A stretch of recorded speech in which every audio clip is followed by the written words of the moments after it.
Didukung oleh di Public Corner dan kita masih membahas tentang penataan lembaga keuangan mikro. Pak Firdaus, tadi yang saya tanyakan di akhir segmen ya, sanksi apa bagi LKM yang tidak memperoleh izin usaha? Ya, di undang-undang ini memang diberi waktu ya. Mereka yang telah eksis di masyarakat, telah melakukan kegiatan simpan pinjam di masyarakat, mereka belum berbadan usaha, begitu kan? Ya. Nah, itu diberi waktu oleh undang-undang 1 tahun, sejak 8 Januari 2015 sampai 8 Januari 2016. Tahun depan ya? Kalau mereka sampai dengan 8 Januari 2016 tidak juga mengajukan izin atau belum mendapat izin dari Otoritas Jasa Keuangan, maka mereka harus menghentikan kegiatannya, ya, sampai dengan dia memperoleh izin usaha dari Otoritas Jasa Keuangan. Oke, prosedurnya seperti apa Pak untuk mendapat izin usaha? Ya, mereka tentunya harus melengkapi lah, ada bagian-bagian administrasi yang harus dia lengkapi, misalnya badan hukumnya apa, apakah dia PT atau koperasi. Tentunya nanti ada susunan kepengurusan dan sebagainya, begitu. Kemudian bukti mereka telah memiliki modal, misalnya apakah 50 juta, 100 juta atau 500 sesuai dengan lingkup usahanya, gitu kan. Kemudian dia mengajukan izin ke kantor Otoritas Jasa Keuangan. Izinnya kita usahakan nanti secara online saja, lebih mudah begitu. Sangat simpel, kita pun akan memberikan izin dalam waktu yang tidak terlalu lama setelah mereka memasukkan data-datanya. Nah, bagi yang sudah mendapat izin usaha ini berapa lama berlakunya Pak izin usaha tersebut? Izin usaha tentu sekali seumur hidup ya. Kita nggak cuma 2 tahun, 3 tahun. Karena begini, mereka seumur hidup, tapi nanti aktivitasnya kan kita awasi. Ya. Bersama pemerintah daerah akan kita awasi. Tentunya kalau mereka ada pelanggaran terhadap kegiatan usaha atau mereka suatu saat sudah tidak sehat, gitu kan, bisa saja izin usahanya dicabut. Oke, pelanggaran-pelanggaran seperti apa yang membuat izin usahanya dicabut, Pak? Ya, misalnya ketika mereka melakukan aktivitas dengan masyarakat simpan pinjam, banyak merugikan masyarakat, gitu kan, atau mungkin dia tidak mampu mengelola usaha lembaga keuangannya sehingga katakan asetnya semakin menurun, begitu. Itu tentunya dalam rangka perlindungan kita kepada masyarakat, izin usahanya bisa kita bekukan sebelum kita cabut. Sebetulnya undang-undang ini memang mengamanatkan, karena mungkin melihat jumlahnya begitu banyak, itu mendelegasikan kepada pemerintah daerah, kabupaten tingkat 2 maupun kota, gitu ya. Nah, jadinya saat ini yang sedang disiapkan oleh OJK adalah kita melakukan pelatihan kepada aparat Pemda untuk bisa nantinya melakukan pengawasan dan pembinaan kepada kegiatan LKM yang ada di wilayahnya itu. Ya, tentunya dengan tetap disupervisi oleh kantor OJK di daerah. Gitu. Oke, nah kira-kira manfaat apa Pak yang didapat LKM yang sudah memperoleh izin usaha? Mereka tentunya menjadi legal, ya, melakukan kegiatan usahanya, tidak lagi gelap-gelapan, masyarakat mengenal.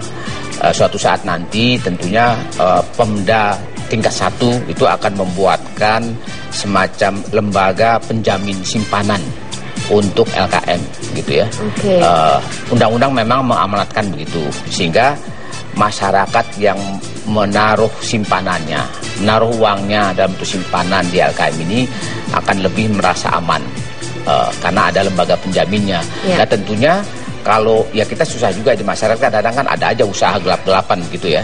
Nah, sehingga masyarakat nanti akan tahu, oh kalau yang sudah mendapat izin, dia memasang plang itu sebagai LKM, tentunya yang telah berizin, dia merasa lebih terlindungi dibanding dia melakukan simpan pinjam, katakanlah di usaha-usaha yang gelap. Apakah memang ada biaya-biaya tertentu Pak untuk mendapat izin usaha ini? Tidak ada. Semuanya free untuk mendapatkan izin usaha ini, nggak ada. Jadi harusnya tidak memberatkan LKM begitu ya Pak ya? Kita tidak kenakan biaya Pak. Oke, nah bagi LKM ini apakah ada batasan maksimal dana yang dikelola Pak? Tidak ada sebetulnya. Kami hanya membatasi berdasarkan undang-undang cakupan wilayah. Ya, kalau mereka misalnya katakanlah sudah wilayah cakupan usahanya kabupaten kota. Kalau mereka sudah keluar wilayah itu karena sudah sangat besar, maka mereka harus bertransformasi menjadi bank perkreditan rakyat gitu. Jadi, nah saat ini ya Rusia itu ada LKM yang mengelola dana besar sekali. Ada yang bahkan dimiliki oleh Pemda itu mengelola dana sudah ratusan miliar. Ada itu banyak di beberapa daerah. Nah, seperti ini seharusnya nanti menjadi BPR begitu ya Pak ya? Ya kita dorong lah ya. Kita bilang kalau sudah besar begini sebaiknya itu sudah lebih ke lembaga keuangan yang lebih formal lah, yang besar gitu. Karena lebih juga mampu lebih OJK akan lebih mengawasi secara intensif gitu dan dapat mencakup wilayah yang lebih besar. Oke, baik, kita masih akan membahas tentang penataan lembaga keuangan mikro ini. Pemirsa jangan beranjak dulu, kami masih akan kembali setelah pariwara.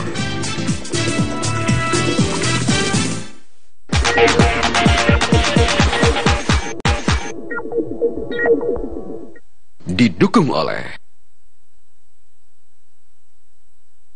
Ya, masih dalam perbincangan tentang penataan lembaga keuangan mikro bersama Bapak Firdaus Jalani dari Otoritas Jasa Keuangan.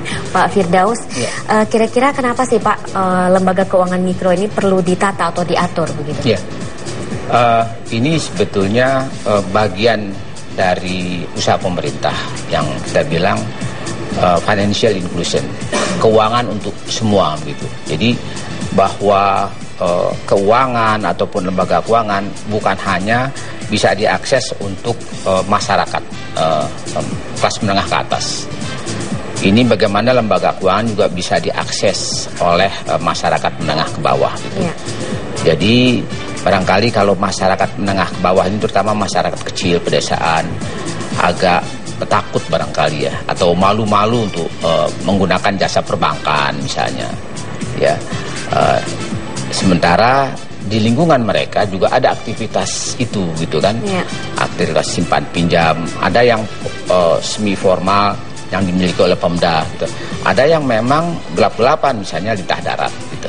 Nah, jadi bagaimana kita menghilangkan ini semua begitu. Jadi pemerintah ingin menata lembaga keuangan mikro ini agar akses masyarakat untuk menggunakan lembaga keuangan lebih banyak lagi gitu. Bukan hanya perbankan atau perusahaan asuransi atau pegadaian misalnya, tapi mereka juga bisa akses di lingkungan di mana mereka berada gitu. Sehingga diharapkan ke depan ini ketika masyarakat menggunakan lembaga keuangan mikro itu beraktivitas, aktivitas itu bukan kemudahan mereka memperoleh pinjaman, tetapi kemudahan mereka juga untuk menabung begitu misalnya di lembaga keuangan mikro ini. Sehingga ke depan kita berharap masyarakat itu akan lebih mudah terakses terhadap lembaga keuangan. Kita berharap nantinya lembaga keuangan mikro ini bisa menjadi agen dari perbankan. Jadi untuk menjadi, sehingga sumber dana untuk LKM ini menjadi lebih besar lagi untuk masuk ke masyarakat yang sangat-sangat mikro yang kecil seperti ini. Kalau ditanya seberapa penting Pak LKM ini bagi pemerintah? Kita merasa sangat penting sekali karena mengingat wilayah kita kan begitu luas ya. Luas, jumlah penduduk itu banyak gitu kan, yang bisa akses ke lembaga keuangan yang formal seperti bank, asuransi, pegadaian dan sebagainya kan belum banyak juga gitu. Sehingga ini diharapkan melalui lembaga keuangan mikro ini itu begitu bisa banyak masyarakat di bawah yang bisa akses ke sini. Karena dari jumlah penduduk kita yang hampir 250 juta ini, itu kan 80% tinggal di wilayah pedesaan. Ya, bagaimana bisa menjangkau mereka ke depan? Lembaga keuangan mikro ini kita harapkan kita berdayakan, selain bisa menjadi agen dari perbankan, bisa juga menjadi agen dari perusahaan asuransi mikro misalnya. Kita ingin kenalkan produk-produk asuransi mikro kepada masyarakat bekerja sama dengan lembaga keuangan mikro ini. Pak, ini kira-kira kendala yang akan dihadapi oleh LKM untuk memenuhi persyaratan dalam waktu 1 tahun itu kira-kira bisa terpenuhi tidak Pak? Kalau terhadap lembaga-lembaga keuangan yang udah ada sebenarnya banyak ya, banyak sekali aktivitas. Ya mungkin tidak 100% kita harapkan bisa, ini kan bertahap tentunya. Artinya tahun ini kita harapkan kiranya ya mungkin kalau sudah mencapai ribuan saja yang memiliki ujian ISA dari OJK, itu menurut kita udah baiklah. Nantinya tentunya kita akan tetap membuka izin walaupun setelah melalui Januari 2016 mereka tetap bisa mengajukan izin. Tetapi memang kalau mereka sudah beraktivitas tapi di bulan Januari 2016 mereka belum izin, mereka stop dulu kita usahanya. Jadi mereka mudah kok akses gitu ya kepada OJK. Bahkan teman-teman di daerah termasuk teman-teman OJK di pusat ini kita ikut jemput bola lah gitu. Kita datangi pemda-pemda ya kan. Kemudian kita bimbing aktivitas yang selama ini sudah seperti LKM ini, bagaimana mereka harus berbadan usaha, terus bagaimana mereka mengajukan izin ke OJK. Itu kita bimbing, kita jemput bola lah gitu sih. Oke, tadi Bapak mengatakan bahwa semua prosedur untuk izin usaha ini dilakukan secara online ya Pak ya? Berarti tidak ada sama sekali ya perlu datang atau bagaimana begitu Pak? Cukup online ya, saja? Kalau mereka datang juga nggak ditolak sih gitu.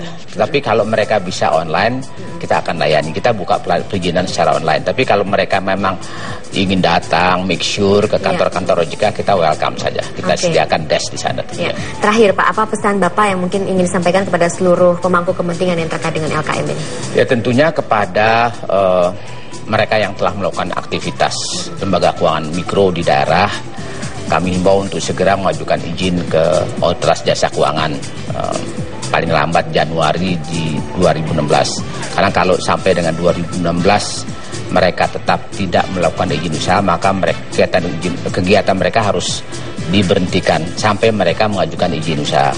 Nah, kepada pemerintah daerah ya, pada tokoh-tokoh masyarakat di daerah, kami himbau juga kiranya bisa mengajak gitu ya, atau mendorong terhadap aktivitas-aktivitas yang dimilikinya untuk segera mengajukan izin.